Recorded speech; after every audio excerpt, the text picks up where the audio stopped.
Cube. Débat, opinion et analyse. Explore toutes les facettes de l'actualité. Je vais vous le dire, le prochain sujet, c'est pour moi.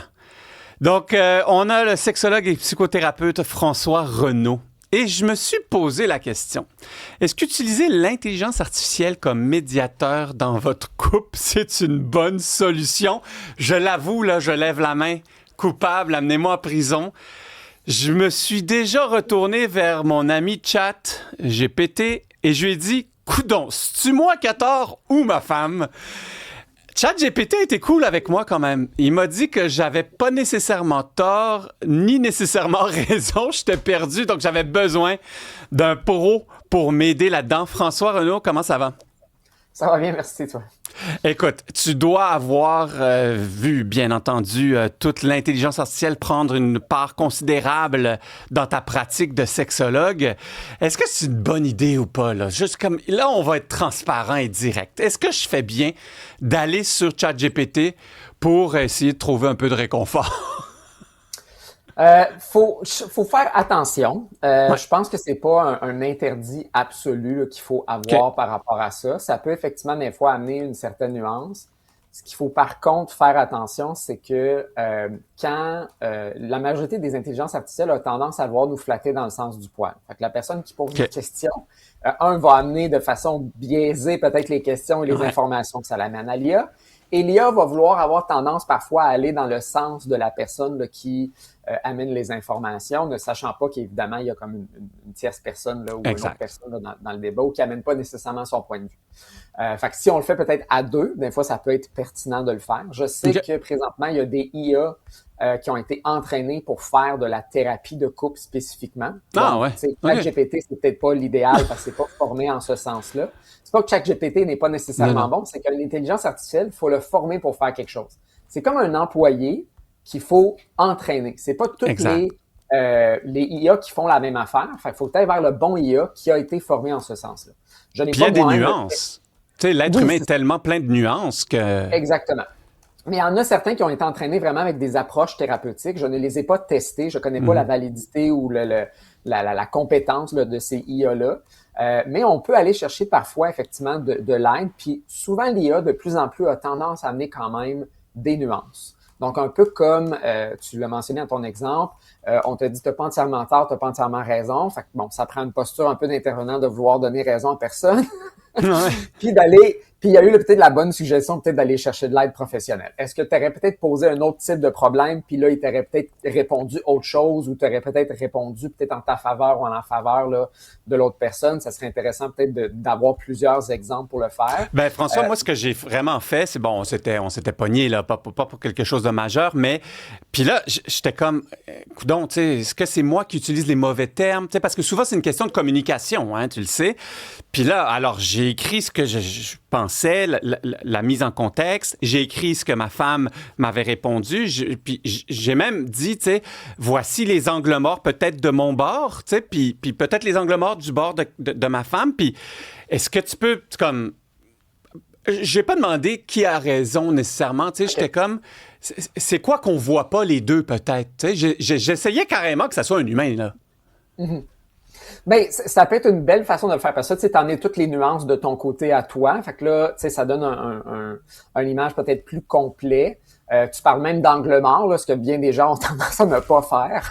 Ah, c'est bon, ça, OK. Dans ce genre de choses-là, je te félicite. C'est vraiment ce que le thérapeute va avoir tendance à vouloir ressortir là, avec les clients. Fait que, effectivement, ça va permettre peut-être d'avoir une réponse peut-être plus nuancée là, de la part de l'IA. Ce qu'il faut regarder, c'est que l'IA, dans le fond, va aussi aller chercher des informations qui peuvent sortir de Reddit, comme qui peuvent sortir de livres de thérapeutes. Fait que c'est là, des fois, que faut faire attention avec l'information qu'on va avoir. Des fois, ça peut être intéressant de demander par la suite à l'IA où es-tu allé chercher, quelles sont tes sources par rapport à cette réponse-là. Après ça, il te cite du Reddit, peut-être faire plus attention, parce que là, tu vas te retrouver avec probablement des genres de posts, de forums, que peut-être quelque chose de similaire à ce que tu as présenté, puis ils vont ressortir les informations qu'il est allé chercher de monsieur, madame, tout le monde. S'il est allé chercher peut-être un livre d'un psychologue, peut-être que c'est un peu plus fiable comme réponse. Fait que des fois, aller chercher peut-être la source un peu de la réponse. Ouais, fouiller, pas prendre la première réponse, là. Exactement. Exactement. Ouais. Mais là, ce que j'ai réalisé donc dans ma démarche, parce qu'après, je me suis senti un peu mal parce que je me suis dit non, c'est pas vrai que ça va être un robot qui va gérer ma vie sentimentale, là, en quelque sorte. Et puis, je me suis senti mal, puis j'ai commencé à faire de la recherche donc sur le sujet. C'est pour ça que j'ai eu l'idée de t'inviter parce que depuis, ça fait 2 ans à peu près là, que ChatGPT est arrivé dans nos vies, mais après, avant, il y avait Google. Bon, ça peut être un filtre supplémentaire. Mais qu'est-ce que tu as vu comme différence majeure dans les couples depuis l'arrivée, prenons là, de l'intelligence artificielle? Est-ce qu'ils arrivent dans ton cabinet, dans ton bureau, avec déjà presque leur réponse parce que ChatGPT leur a dit que c'était ça? Non, ça pas nécessairement ce scénario-là, mais j'ai souvent des gens qui vont venir, tu sais, à je sais pas, une 7e ou 8e rencontre, et on dit, on a eu une chicane en fin de semaine, on a demandé à ChatGPT. Là, ça, je commence à l'entendre de plus en plus. Okay. Mais je pense que les gens faisaient déjà ça, mais à travers Google. Ouais, okay. Le problème, c'est que là, il fallait vraiment que ta recherche soit comme plus élaborée, il y avait peut-être moins de sources, il fallait que tu lises un article sur le sujet, etc. Là, on va te faire un genre de comme résumé de plein d'autres affaires. Puis là, évidemment, le résumé aussi, avec l'intelligence artificielle, là, je t'avoue, je connais pas exactement comment ça fonctionne. Puis je pense qu'il y a peu de gens qui comprennent exactement comment ça fonctionne. Mais c'est comme effectivement comme un autre être humain qui, lui, va avoir une interprétation de toute l'information que tu vas avoir.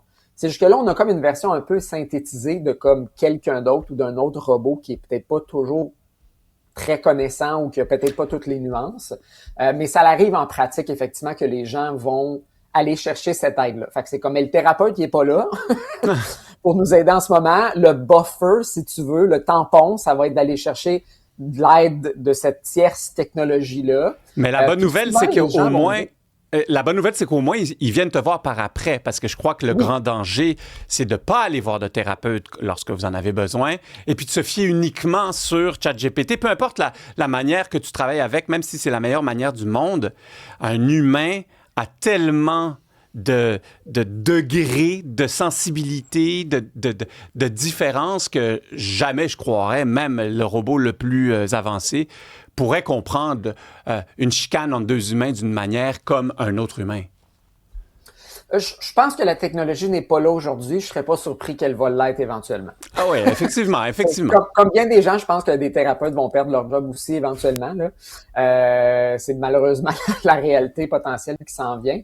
Mais effectivement, l'intelligence artificielle n'a pas encore tout à fait ces nuances-là, mais ça peut être effectivement, comme on dit un peu en anglais, un genre de sounding board, là, comme genre, tu appelles ton ami qui va t'amener un autre point de vue. Puis c'est un peu ce que les gens font déjà avec leurs amis, tu sais, des gens qui sont pas nécessairement formés en tant que en tant que thérapeute.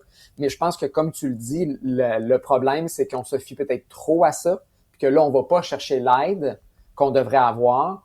Parce que souvent, les réponses que le IA donne ont de l'air très professionnelles.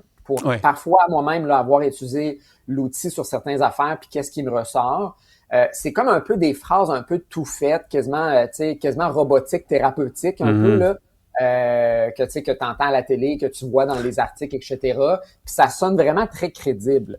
Fait que tu y crois, tu sais? C'est ça, exactement. Puis, tu sais, maintenant, il va même te relancer parfois des questions, tu sais, pour faire comme, oui, mais je peux-tu t'aider là-dessus? Je sais pas jusqu'à quel point il le fait par rapport à ce genre de sujet-là. Je serais curieux. Mais je te jure, moi, il m'a répondu blablabla, puis après, il m'a dit, mais as-tu pensé à autre chose? J'étais comme, OK, non, c'est pas vrai que je vais commencer à avoir cette discussion-là avec un robot. Là, moi, j'ai quand même des limites. Tu sais, je voulais juste... je l'ai utilisé comme Google, finalement, tu sais. C'est ça, ouais. Mais c'est vraiment passionnant, François. Écoute, je vais te réinviter une autre fois quand j'aurai la possibilité parce que j'ai 20 000 questions pour toi. Je t'ai découvert en écoutant ton balado, justement, parce que moi, j'aime découvrir, j'aime essayer de m'améliorer en permanence. Et puis, c'est pas grâce à ChatGPT que je t'ai découvert. C'est vraiment grâce à ta vraie voix. Donc, c'est bon signe. François Renaud, sexologue et psychothérapeute, merci beaucoup. Ça m'a fait plaisir. À la prochaine.